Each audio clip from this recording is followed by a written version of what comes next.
বান্ধবী ললিতা 3টে শার্ট দিয়ে গেছে, তার মধ্যে একটা শার্ট আমি আগেই কেটে ছোট করে দিয়েছিলাম, আর এই দুটো শার্ট দিয়ে গেছে সেম মাপে কেটে ছোট করতে হবে।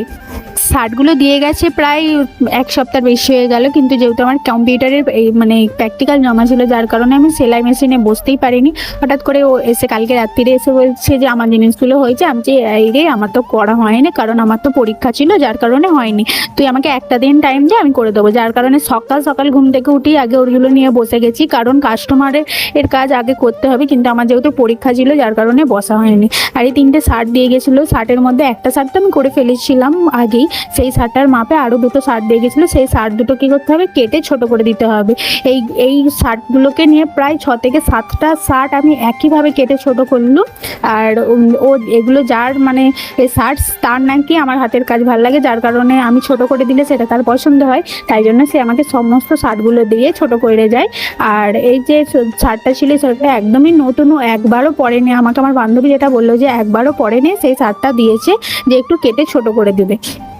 যার কারণে আমাকে প্রথমে তো কেটে বাদ দিয়ে দিয়েছিলাম কিছুটা অংশ, তারপরে আমি কী করছিলাম, মেশিনে মুড়তে বসেছিলাম।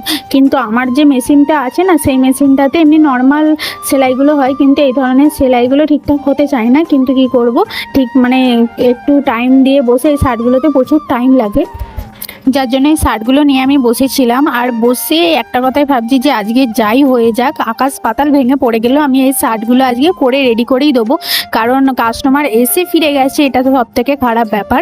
কিন্তু কি করব, আমারও কোনো উপায় ছিল না। কম্পিউটারের খাতাগুলো আগে অনেক দিন আগে দিয়েছিল, কিন্তু সেগুলো কমপ্লিট করা হয়নি। এখন হঠাৎ করেই চেয়েছে, যার জন্য সেগুলো কমপ্লিট করতে বসে এই কাজগুলো আমার আটকে গেছে।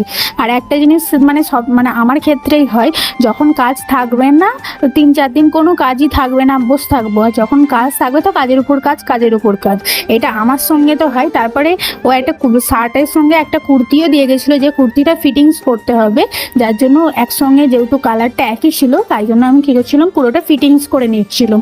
এবং এই ফিটিংসগুলো করার সময় আরেকটা জিনিস খেয়াল রাখবে, দুদিকটাই যেন সমান হয়। আমি প্রথম এই কাজগুলোতে প্রচুর ভুল করতাম। সেগুলো হচ্ছে একদিকটা ছোটো হয়ে যেত, একদিকটা মানে বেশি মোড়া হয়ে যেত, একদিকটা কম মোড়া হয়ে যেত। কম বেশি বেশিরভাগ স্টুডেন্টই প্রথম দিকে করতে মানে সেলাই করতে গেলে তার এইগুলো ভুলগুলো হয়, আমার হয়েছে, আমিও তার ব্যতিক্রম নয়। যাই হোক, তারপরে কুর্তিগুলো মুড়তে মুড়তে একটা কথাই ভাবছিলাম যে এখনও আমার অত কাজ বাকি, এখনও 2টো ব্লাউজ বাকি, একটা চুড়িদার তৈরি বাকি। মানে এই কদিনের মধ্যে আমাকে কাজগুলো কমপ্লিট করতে হবে। আমি কিভাবে করবো ওটাই ভাবছিলাম। তারপর বলছি যে এখন পুরো সব কিছু অল ওভার বন্ধ করে দিয়ে আগে সেলাইয়ের কাজগুলো কমপ্লিট করতে হবে, কারণ এই কাজগুলো করার পর আমি যে টাকাগুলো পাবো সেগুলো তো অনেকটাই কাজে লাগবে, যার কারণে এইগুলো করলে আগে টাকা পাবো। তাই জন্য এইগুলো থেকে মানে এই কাজগুলো আমাকে আগে রেডি করতে হবে। যাই হোক, টাকার বিষয়টা তোমাদেরকে বলাটা উচিত নয়, কিন্তু কি করব, সব কিছুই শেয়ার করতে হবে।